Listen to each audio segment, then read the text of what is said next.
Hey everybody, what's up? It's your boy Randy Brown here, coming at you live and direct from the Randy Brown Cave. The Brown Cave. That's what we are. So, hello everybody. Fears had to go. So he will not be joining us. But there were a lot of things that I wanted to talk about, and I wanted to start talking about and start a dialogue about, because there are a boatload of Marvel movies, a freaking ton of Marvel movies coming out that Fears didn't even mention. So, we got Shang-Chi, we got we got Wolverine, Fantastic Four, Spider-Man 3, No Way Home, X-Men, Doctor Strange, Black Widow. The Black Widow movie came out today, and I wanted to talk a little bit about that. What up, Mercenary Man 22? Hey, what's up, man? So yeah, there is a boatload of stuff. Now, unfortunately, I can't get Black Widow because I don't have Disney Plus, and times are extremely tight right now, and I can't afford the streaming service. But I got some predictions, and I want to do some predictions here. And this is before I see the movie, and I might see it in theaters, I might not. We'll see. But basically, what I predict for Black Widow is that, there are people who've already seen the movie before I have right now. So, no spoilers. Don't be dropping spoilers, or unless I'm right about some of the things. What up, the Ghost of D's Nuts? What up? So, my prediction for Black Widow is that Black Widow is there to reinsert herself back into the Marvel Universe, because who doesn't like Scarlett Johansson? Really, honestly, Scarlett Johansson is awesome, amazing. She's a good actress. She looks fantastic in that little Black Widow catsuit. It's amazing. Black Widow seemed a little too late for me. Yeah. And it's not her fault. It's COVID's fault. Because this movie would have been out a year and a half ago if it wasn't for COVID. So not her fault, not Marvel's fault. They could not predict what happening. So, but yeah. Black Widow, I really think if they haven't reinserted her back in the Marvel Universe with Black Widow, because Black Widow is supposed to take place between Winter Soldier and Civil War. This should have been before Endgame. Yeah, so I'm thinking that if they don't reinsert her back into the universe and basically delete her death, if they don't do that, there's another movie coming out starring Benedict Cumberbatch called Doctor Strange and the Multiverse of Madness. What is cool about that is that Sam Raimi directed the first 3 Spider-Mans. And hold on a second.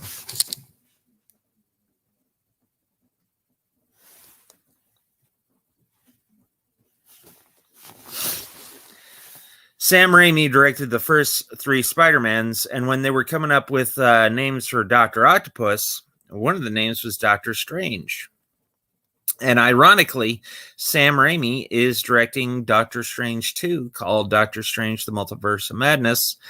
And the Multiverse of Madness could be a game changer. That movie could be a total game changer, because people who have died could come back from different dimensions. So, we could see, Tony Stark, different version of Tony Stark. And I'm looking forward to the Multiverse of Madness. Scarlet Witch is in it, and I love WandaVision. Yeah, it goes to these. That's update us a little bit on WandaVision if you can, because I have not seen that, but I really want to. I've seen bits and pieces of it, and of course, it was Randall on all along.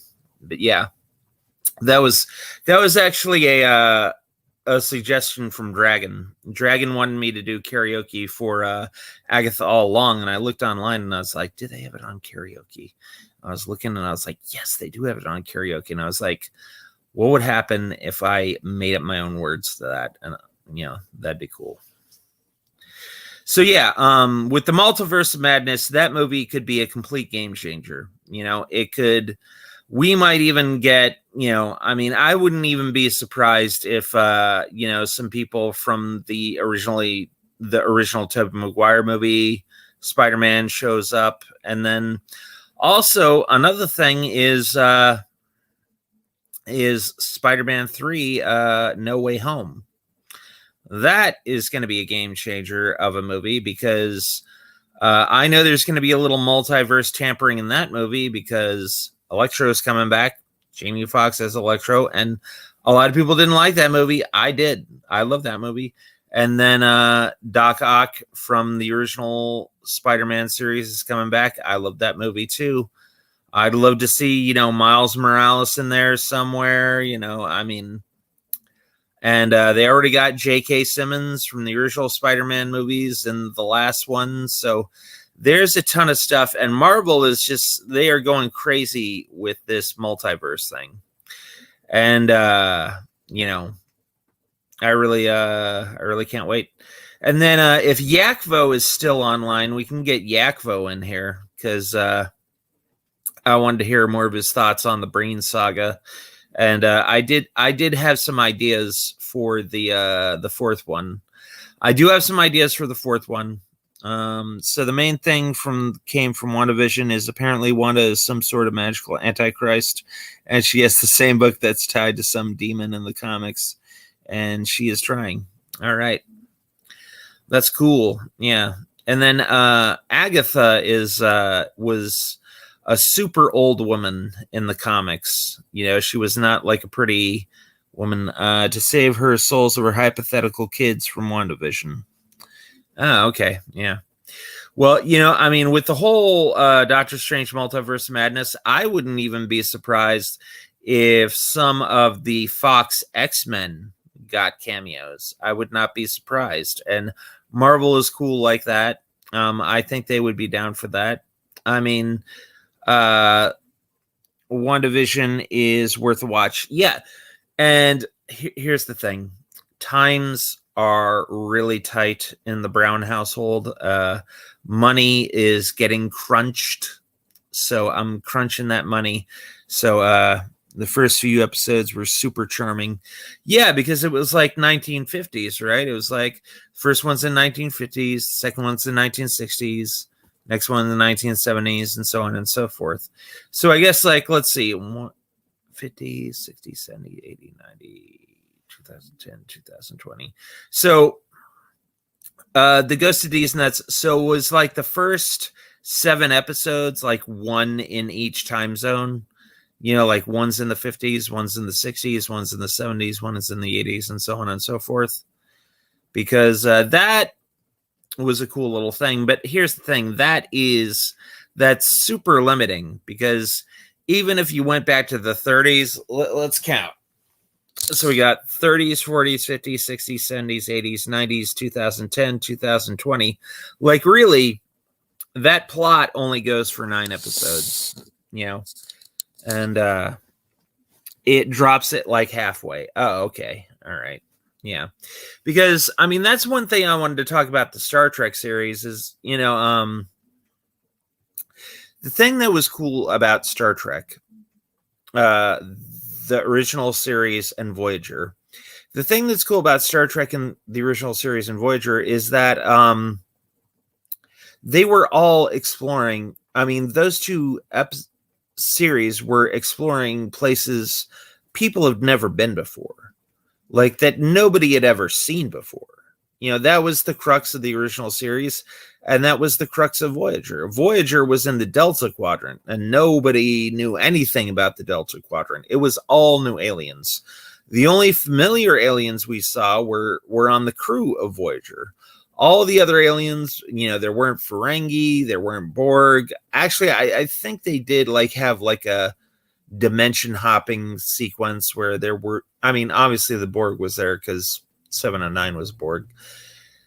But for the most part, Voyager was completely new aliens, and they had some pretty freaky aliens. But with the Next Generation, half the series was stuff we've seen before, and then half was totally new people, like Q. Q was totally new to the series.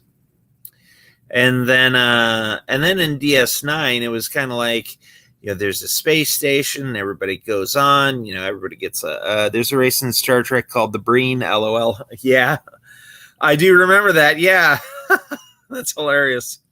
And that was something else I wanted to get to, Chicken Wizard, but we'll get to that in a bit. So yeah, I want to get Yakvo in here. So if y'all can give Yakvo a ring, let him know, because that's why I did this in StreamYards, because I wanted to get Yakvo in here. I wanted to talk to him about a few things. I think he said to Fears he had to go for some reason, but if we can get Yakvo, if we can get the Yakov in here, somebody get Yakvo, give him a ring or a jingle or something, and let him know I'm looking for him. Let him know the Randall Don wants to talk to him. The Randall Don, I'm a Don, I'm a made man. No, I'm not a made man. I'm just kidding. I don't want to get a Boston necktie. That'd be bad. But yeah, so I do have some. I'm moving on to another topic. Now I'm going to talk about the Breenius, the Breenverse, because I do have an idea for the next 2 episodes. Now, one thing, there's this karaoke bar that I go to, and I haven't been to that bar in 2 or 3 weeks. It's getting a long time. I've only been out to karaoke once this month. So, but there's a lady at the karaoke bar that I go to that I really want to be in this series. So hopefully I can get her in the series, let her know I'm serious. I'm thinking about giving her $12 and say, here's $12. Go on YouTube, rent Twisted Pair, watch it, tell me what you think. And if that's the kind of movie that you'd like to be in, let me know, because I would love to have you in the movie. And I would love you to be a part of the Breenverse. And we're gonna make 18 episodes. 3 of them are already filmed. And I need some female leads. It's about what's up, the dude. Do you want to get in here? Let me know if you do. Because you've watched all my stuff now, so I wouldn't mind if I got you in here. So do you want to get in here? You said you wanted to do another interview, so now's the time if you want to do it. I will send you the link on the Twitter. Sure. All right. I'll get you in here because I really want to know your ideas. Okay, let me go to invite. Get there. Copy to clipboard. Okay, I'm going to your Twitter, so pick it up there. Going to Twitter, and I did watch your video, and I did comment on it. I thought it was really cool. Ironically, you reminded me a lot of Casey Neistat. Okay, there. I sent you the link, so get your dude in here, and we'll chat it up, man. Let's do it. Yeah. So yeah, let me know when you're here. So yeah, I've got 2 ideas for the Breenverse. All right, I'll be in a minute. All right, yeah, get everything ready. Get your coffee. Get an energy drink. get your coffee, get an energy drink, just get into gear, So yeah, and we'll talk more about the Breenverse. I do have another Breen in me. I've got 2 more episodes that I know what I'm doing. And then hopefully I can get that girl from the karaoke joint to be in it. Or, maybe I'll take to Craigslist or something like that. But we'll see. Now, Neil Breen himself says that he doesn't use any family, but I am going to use my mom in an episode or 2. We shall see what happens. And, hopefully everybody's kind to my mom. She is 72 years old. So, hopefully she, and I don't even care if she can remember the lines, because I'm purposely doing the super sloppy, I'm purposely doing the super sloppy. And I do have a 5-minute rule. And my 5-minute rule is, Randy, if you are messing around with the camera so much that the camera turns off, you're taking too much time. Neil Breen is kind of gross, to be honest. Him writing him that Jim's teenager daughter wanted to bang him was gross. Yeah, I'm going off a Twisted Pair, not so much Double Down or the other one. Yeah, so Twisted Pair is a good one. See, Twisted Pair, here's the thing. A lot of people don't understand this. Oh, here we go. What up? Randall? What up, the dude? What's going on, man? Just enjoying a nice little Friday, buddy. What do you got going on? Ideas are swirling around in my head, man. I just got a new idea today. Ooh, baby. That's what we like to hear. Actually, on the last stream, but I'll tell you the next episode, it has to be clear skies, because I need to be outside. I'm in Florida, so it's raining nonstop. It's hurricane season, huh? Yeah. And you're a filmmaker, so you know that like one little drop of condensation can kill a camera. Sure. I know, because it's happened to me before, which is piss me the hell off. Now, do you need clear skies, or are you just worried about the rain? Worried about the rain, and I want clear skies. So you know what they do a lot is, if it is raining, sometimes they, as simple as it sounds, they just put like a little plastic bag over the camera. Obviously, that's harder when you're using the camera's built-in microphone. I don't know if that's what you're trying to do, but. Yeah, I need I've got 2 cameras right now. I got like a little Canon one that's like a little not a handy cam, but it's got the LCD screen that flips out and stuff. So that's the one I'm going to use.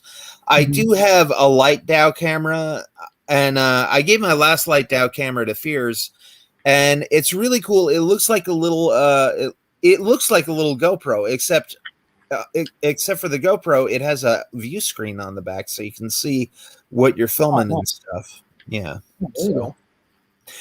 So and like, I wanted to get your take on how you feel the Breen saga is going for now.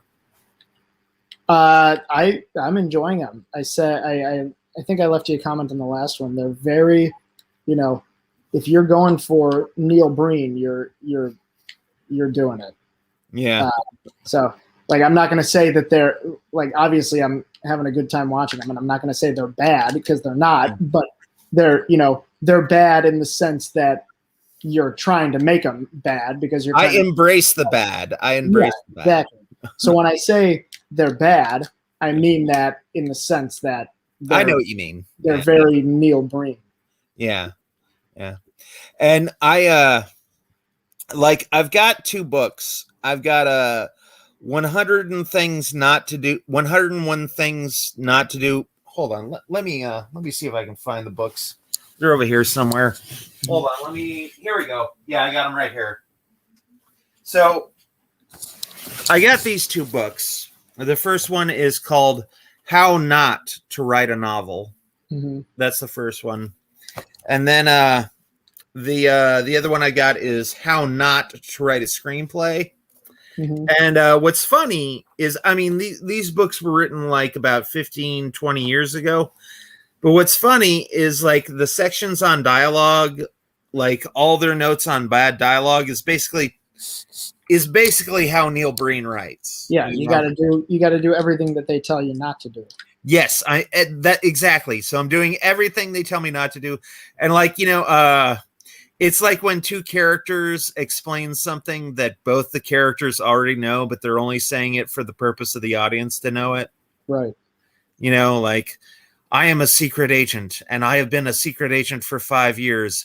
You know this and I know this. And do you remember the time that we both went to the shop and did such and such? So where characters say something that they both already know. And it's like in the I think it was the second episode where the entire thing is, yes, it is. No, it isn't. Yes, it is. No, it isn't. I mean, I did that. It goes on for way too long, but that's the bit. I did that to pad out time, really, honestly. Right. Honestly, to be honest, I did it. Right. But I'm saying it's very Breen. Yeah. And I didn't just like reuse yes I am, no I'm nuts. I did that. And like what was funny is when I recorded that video, it was like 3:30 a.m. at night. Mm-hmm. And my mom was trying to sleep in the other room, and she was like, what the hell is Randy doing? Like, who is he talking to? It's like 3 a.m. at night. I was like, yeah, sorry, Mom. And then later on she says, oh, I just thought you were talking to Fears. And I was like, oh, no, I wasn't talking to Fears. But yeah. And then I did the whole thing where in Twisted Pair, Neil Breen plays Cade Altair and Cale Altair. Uh-huh. So I took those two first names. So it's Cale Brown and Cade Brown. And I'm going to insert some footage from me and Fears and me and my other school projects that weren't any, that have nothing to me. But Cade, his secret identity, his secret agent name is Randy Brown. So when I insert all the stuff from my other past and you hear Randy Brown, it's not going to be jarring. It's not going to jar, so. It sounds like you've got it all planned out. I'm going from movie to movie. Okay. I do have a general direction. Like the original concept for the series, and this was just a loose concept in my mind, and you can see it in the description, is it's basically about a man. He's dying of cancer or liver disease or something like that. So he gets a clone so he can get the liver from the clone. Mm-hmm. And they both live, but his girlfriend ends up liking the clone more than she likes the original donor, so the clone and the girlfriend decide to kill the donor, so that was the original concept. And I don't know if I'm going to go with that. I mean, we'll see how this waitress thing pans out, What is that? What waitress thing? There's this waitress at this karaoke bar that I like, and she actually wasn't really nice to me for a long time, but I think maybe it was just that she had to work a lot of tables and she was busy.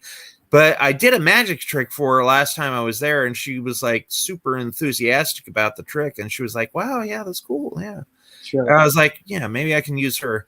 And what's weird is she looks exactly like a young Audrey Hepburn. Oh. Yeah, she's pretty. Yeah, it's usually a good rule of thumb not to, don't take it personally, but not hit on waitresses while I'm not saying that's what you're doing, but hit on waitresses while they're working. Yeah. Like you said, they're waiting on a lot of people. Yeah. They're busy. Good rule of thumb. Yeah, and also I have the there's the whole rule of don't take a dump where you eat, Exactly. Like, don't hit on waitresses that, if you get estranged from them, they can't go to that restaurant anymore. Exactly. Yeah.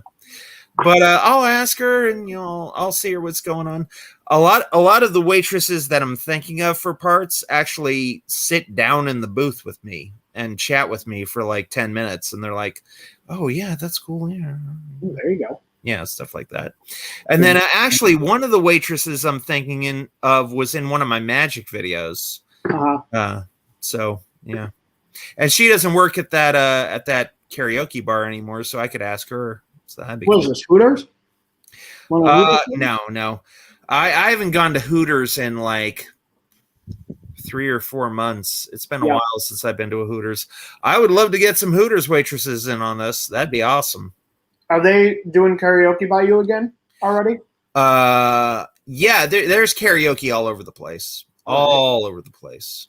A lot of karaoke bars never stopped. They just said, if you haven't been vaccinated, wear the mask. And then when you sing, they've got these like little, everybody jokingly calls them condoms, but they look like little shower caps. And all the DJs have them, and they give you the shower cap, and you put it over the mic, and then you sing in the mic, and then like when you're done, you take the cap with you and go off to your table, and then when they call you again, you take the cap and put it back on. So that's basically the precautions that they've been doing for karaoke, basically. Yeah. So I'm still waiting on stuff like that to open out by me. I would love to go to a Hooters again. I've talked to this one guy. His name is Brian. He said he would shoot for me, and I told him I would pay like for his meal if he came and shot with me. Yeah. Because I said this on one of my other streams, but I asked the waitresses at the Hooters. I was like, "So tell me, what's your least busiest day?" And they go, "Oh, Sundays." And I'm like, "Sundays, really? What do you think that is?" And they go, "Oh, well, Randy, the churchy crowd isn't really big onto Hooters on Sundays." So, yeah, exactly. And they said that's their slowest day. So if I do go, I'm going to go on a Sunday, like lunchtime. No, after lunch, like probably around 2 or 3, and take Brian there. Brian's a really cool guy. He's kind of like my mentor. He's directed me towards a lot of books like The Greatest Salesman on Earth and The 4 Principles or The 4 Agreements. Those were good books. Yeah. When are we going to get Dice in a vlog? That's what we all want to see. Dice has been in vlogs, although Dice doesn't want me to tell anybody who his secret identity is. Because what can I say? Dice is kind of religious, and he kind of doesn't endorse the magic stuff because I'll lay it out bare here. So in the Bible, it's against magic, but it's not the kind of magic that I do. What I do is card tricks and illusions. What the magic it's referring to in the Bible is like sorcery and witchcraft and casting spells and doing all. Oh, you know what? I've been missing out on a lot of the chat. Wasn't doubting your intention, Randy. Just got reminded of that business and faithful findings. Yeah. We all know Dice is Andrew Dice Clay. Yeah. So tell me a little bit about that Stoics book you've been reading. Yeah, I read that. I finished that really a couple of days after I did that vlog. It's just it's a good like intro to Stoicism. It's just a bunch of mini biographies of all the most famous Stoics throughout like ancient history. So starting with Zeno, who was the first Stoic who developed the philosophy, all the way up to Marcus Aurelius, who's the most famous and best known Stoic. I always remember Batman's a Stoic, right? Like Bruce Wayne has various. Yeah. Yeah, for sure. So what are like the tenets of Stoicism? Is there a like a 10 Commandments of Stoicism or? Yes, there is. It's the 4 lessons of Stoicism. They say the 4 virtues are wisdom, justice, courage, and temperance. Those are the 4, basically the 4 pillars to Stoicism. Nice. Yeah. Fears Man in the chat. So what's up, Fears? Say hi to Fears, dude. Tell him what's up. Hey, Fears, how's it going? So yeah, so you were saying they call it wisdom, temperance. What? Sorry. Yeah, they call it the 4 virtues of Stoicism: wisdom, justice, courage, and temperance. Nice. Yeah. And then tell us a little bit about Marcus Aurelius, because I don't know. I know a lot of people have like a not a kind of like a secondhand experience of him. Like, can you give us like a little breakdown on good old Marcus? He was a Roman emperor. I'm gonna have to look up the years that he was emperor. It was BC, right? No, he was AD. I believe he was emperor around like 161 until he died. He died in 180 AD. I know. Came about after the like terrible tyrannical emperors of Rome, like Nero, and guys like that. And he was the true philosopher king, student of philosophy his entire life, and one of the best emperors in the history of the empire. Yeah. He's also, for all you movie fans out there, the emperor he's the son the father of Commodus. That was his real life son, Commodus, who is Joaquin Phoenix in Gladiator. Yeah. Now I didn't know that Commodus. I'm a little bit. I'm not up on my history. In fact, in school, my big thing was art. That was me. Mm-hmm. Like actually, I was kind of dim-witted in like middle school and high school. I never got around to being a really good student until the very last year of high school, because my mom said, "Randy, you know what? I'll give you $5 for every A on your report card." And I was like, "Whoa, damn, that's $25." Which at the time when I was like 18, that was a big deal. But yeah. So like 6 A's would have been $30. So yeah. Although I suck at math, and I still suck at math, I even had a difficult time figuring out what 90 divided by 5 was, and then I found out it was 18. Okay. And the whole 18. The reason I'm doing 18 parts to the Neil Breen saga is because what my intention is when I'm done with all 18 parts, I'm going to combine them all into one super movie and then either try to sell it on YouTube when they got that little movie feature where you can buy or rent, or Amazon, or this is a long shot. I don't know if I'm going to be able to do this, but print it out on DVD and then sell it DVD copies. I was going to say, couldn't you do like a burn on demand on? I think there's some burn on demand like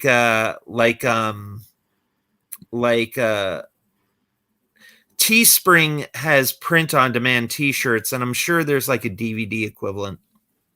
Yeah. No, I know that I know years ago, that's why I was asking, because I'm not sure if they're still doing it, but I know years ago when I was heavy into DVD collecting, Amazon was releasing like Courage the Cowardly Dog and Johnny Bravo and shows like that, and they were all only burn on demand. So they they don't have like a stockpile of DVDs, but if you order it, they burn it for you. Yeah.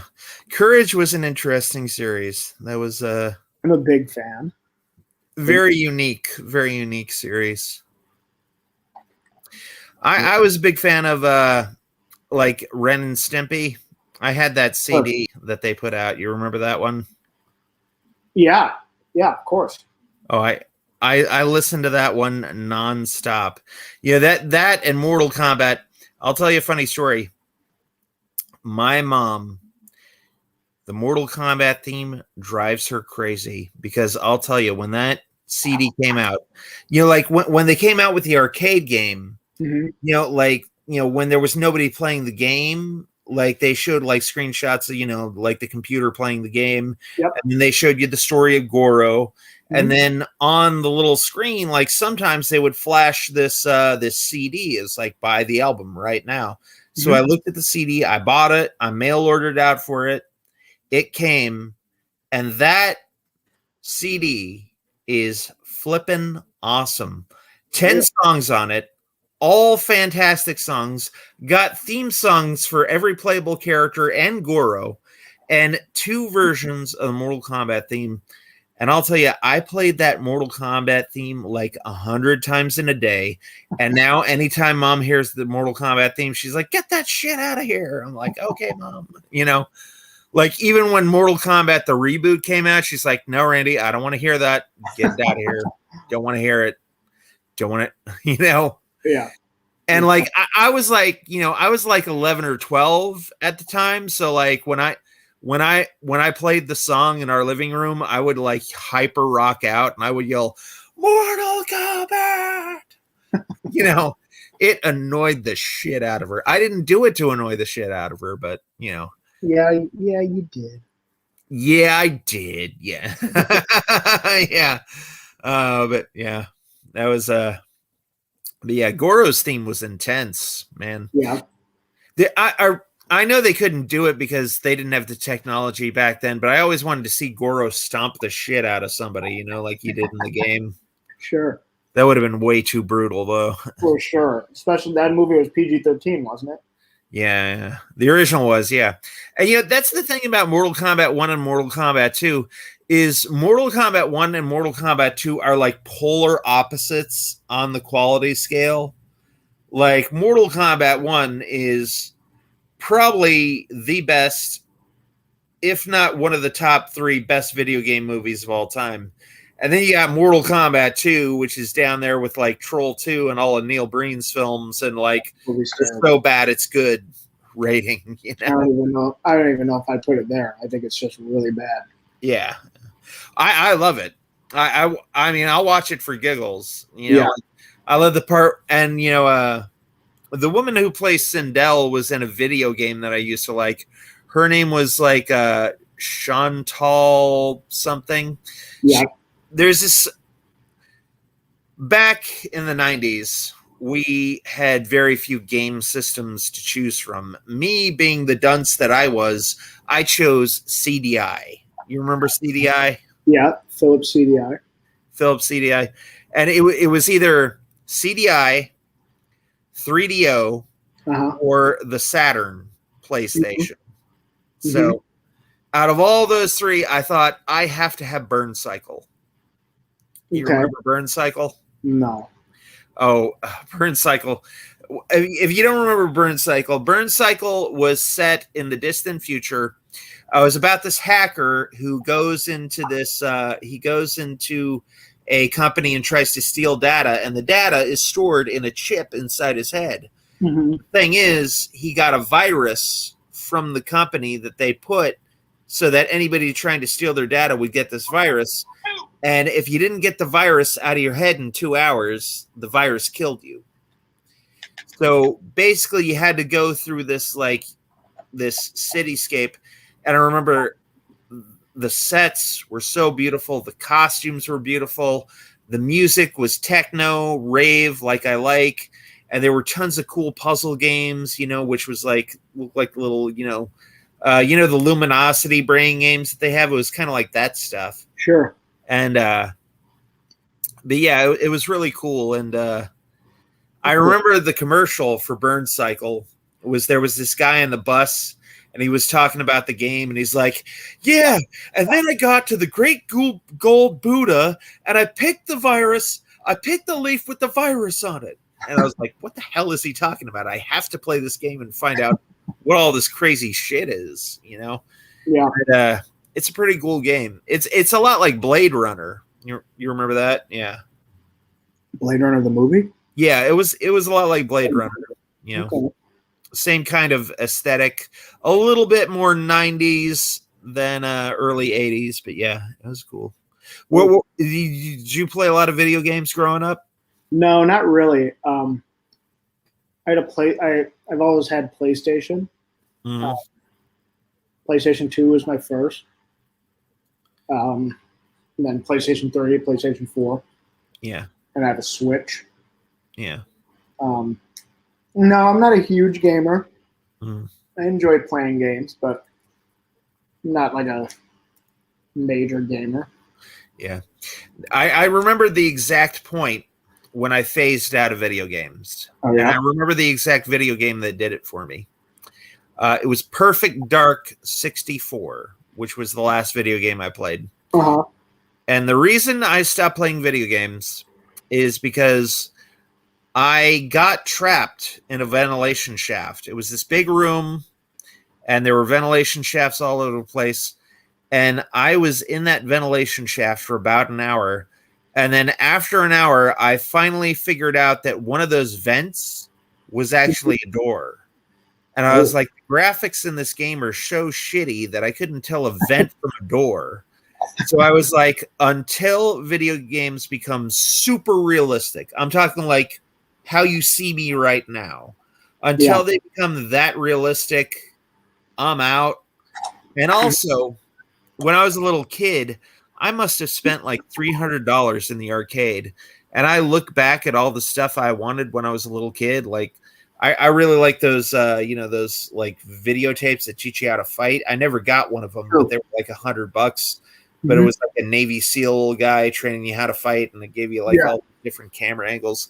I wanted some of those videos so bad because I got beat the shit out of in high school. But I'm looking back and I was like, if I would have just spent my money on that, I probably would have been a lot well served and, probably wouldn't have got beaten up so much, Well, I think you turned out all right, Randy. Yeah, I'm actually a pacifist. I've only hit one person in my entire life. And that guy fell down to the ground. He started crying. And, I thought I would feel like powerful or confident but like when I did it, I kind of felt like how Samuel L. Jackson felt when he killed that guy in The Kingsman. Sure. And I remember like Samuel L. Jackson like shoots this guy in the head and he's like, hey man, you okay? And he's like, no, I feel fucking terrible. Is this what killing a person's like? This feels like shit, man. I don't know it felt this bad. What the fuck? Yeah.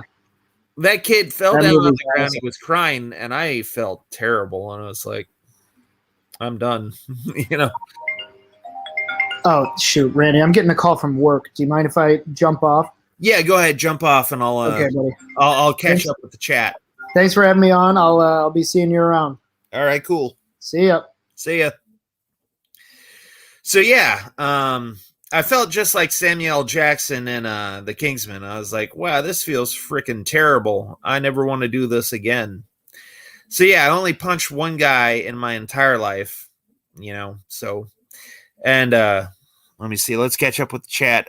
Goro was a joke in the new one.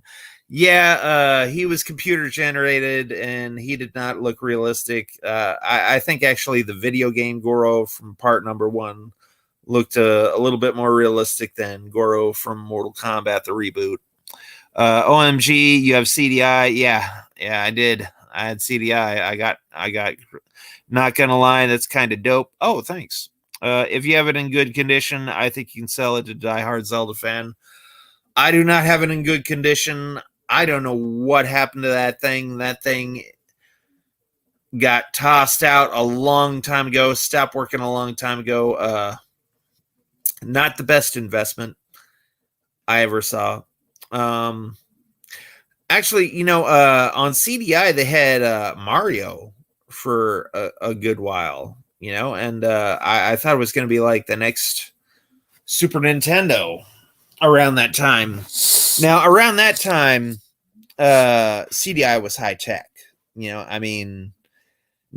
All we had was the Super Nintendo, and this thing was boasting like, real life graphics, moving video with people on it. It was it was basically like a Laserdisc video game system. And again, me being me, I had the choice between a 3DO, Saturn PlayStation, and or Sony Saturn or PlayStation 1. And I never liked the feel of Sega's controllers. Like Sega's controller, they were too hard and cold for me. You know, they I didn't like the texture and the tactile sensation. Same thing with the PlayStation. It kind of had a weird, funky remote, and you know, although with 3DO they did have Alien versus Predator, and I would have died to play that game because on the 3DO, you had the ability to play between 3 characters. You had the alien, you had the predator, or you had the colonial marine. So you could play any 3 of those characters, and then, like, if you were one character, you would have to play against the other 2. Yeah, CDI has 4 Nintendo games, which, funnily enough, are kind of like the Breen version of those games. Diehard fans eat that stuff up. Was it Capcom AVP? I don't know. I know it was 3DO. Was the Marine a lady? No, I didn't think the Marine was a lady. I think it was supposed to be Colonial Hicks or something like that. I think it was either Hicks or Apone or one of the, or I think it could have been just like a John Smith Colonial Marine, you know, like an unnamed Marine, whatever it was. So anyways, but yeah. So yeah. Let's shift topics to I know that Has a Lady as a Marine is supposed to be really good. Yeah, it looked really good, you know, and like I said, 3DO died a long time ago. They had a handful of games. You know, there was one video game system. I don't remember what it was called, but it was like it predated.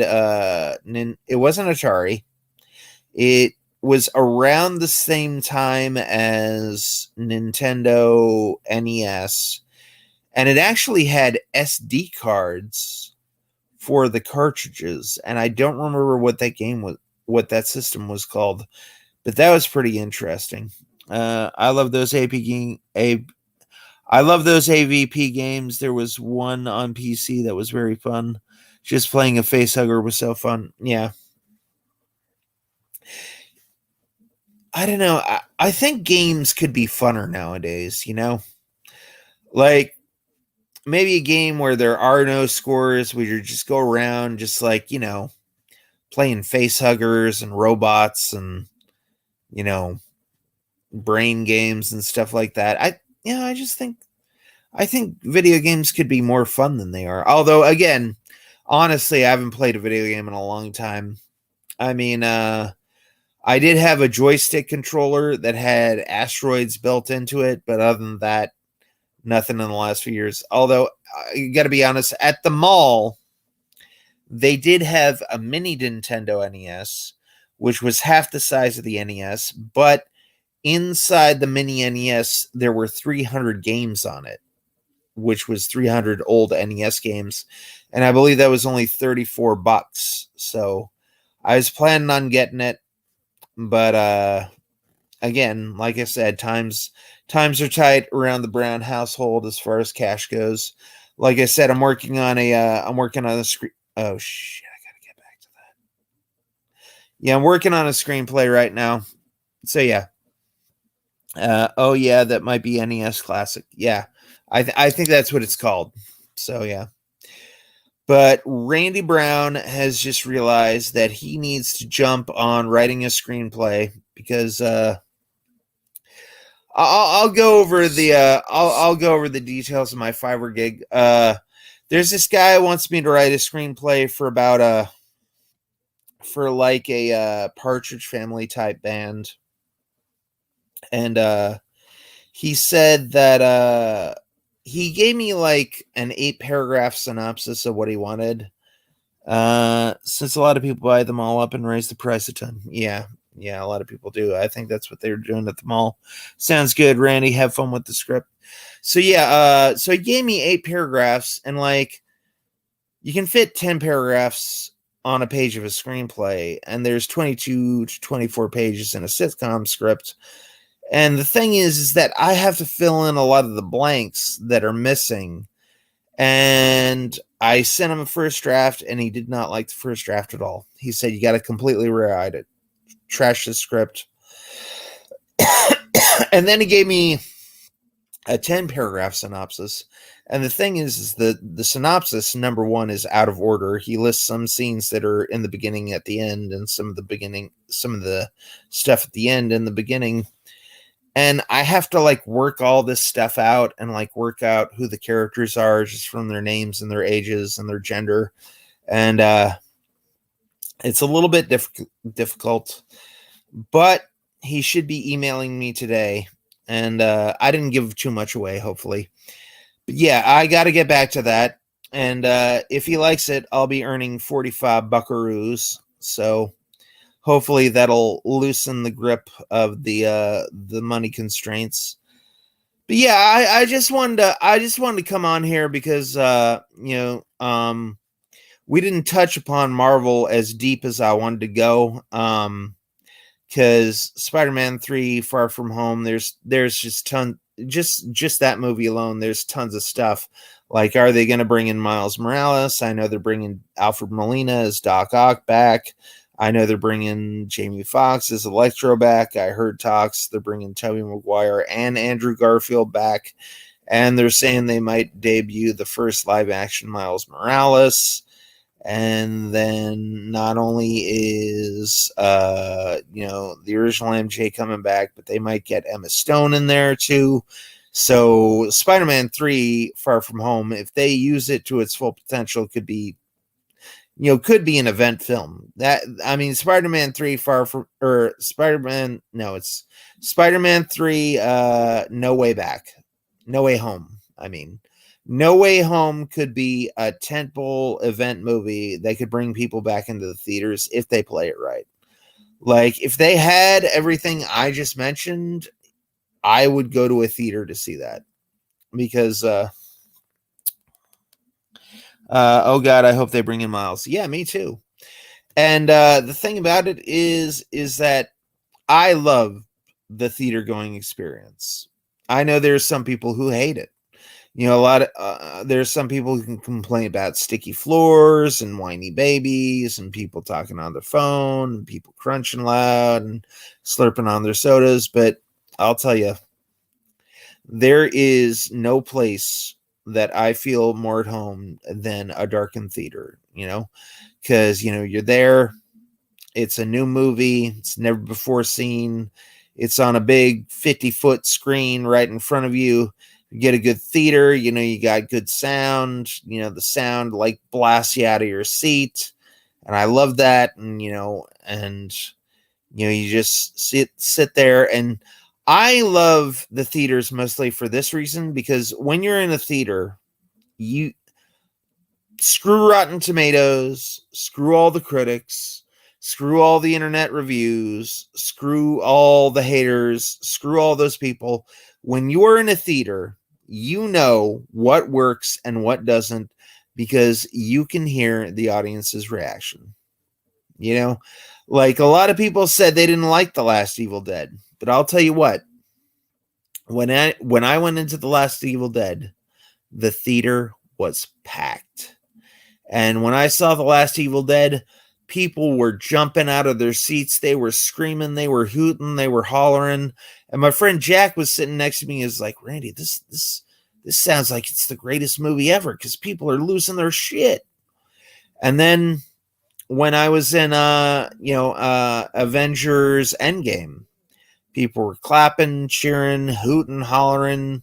Although Endgame was well critically received by the critics and the audience. But when we saw Evil Dead, critics didn't like it, but the audience there that day, it was a packed theater and everybody was going apeshit ballistic. People were tossing their popcorn up in the air, cheering, I like the theater experience, but the movie needs to be pretty special for me to go out of my way and watch it instead of at home. Yeah, but if they fit everything into Spider-Man No Way Home, if they can fit all that into there, you'll have my ass in a seat. The new Star Wars movies were meh, but they were a good theater experience. Yeah, and that's the thing about Star Wars is they're really meant to be seen in a theater. It's not Star Wars is supposed to be epic. Not just long, but big, huge, and terrifying. Because the thing about Star Wars, the original three, and even the prequels, is that they were huge. Like George Lucas really knew how to sell you on the scale of something. Even back in A New Hope in the original version, the Death Star was gigantic, like gargantuan. It was something to be feared, and it was bold. It was in your face. It took up almost the entire screen. And when you saw that little bitty Millennium Falcon shrink into the distance and the Death Star was just still this huge ball, it was gigantic, it was menacing, and it was scary, And like when you saw Alderaan blow up, it was like, oh my God, this thing just blew up an entire planet. This is the biggest threat in the universe right now. Oh man, people went crazy in the viewing of Endgame when Cap got the hammer. Yeah, and I really remember people freaking out when number one, when he said Avengers Assemble. And then I think the first part where the audience started to freak out is when Falcon said, coming up on your left. And then Falcon comes out, and then all the other people start coming out, and man, they were losing their shit. Like I'm not surprised that it's the biggest movie of all time, because for a long time Cameron held the trophy. He had a long time for Titanic, and then after that it was Avatar for a long time. That entire last fight, it was also good. Yep, I agree. The Ghost of D's nuts. But unfortunately, I have to cut it short because I do have some work to do. Got to earn that $45. And like I said, Fiverr takes 20%, so I'm only going to see like $36. But still, that's nothing to sneeze at, especially with the chump change I make. So my name is Randy Brown for Cameo Man 2021 and the Mayor of Magic. Got the sign off right. Get it right this time. And I will see you all later, alligator. All right, bye.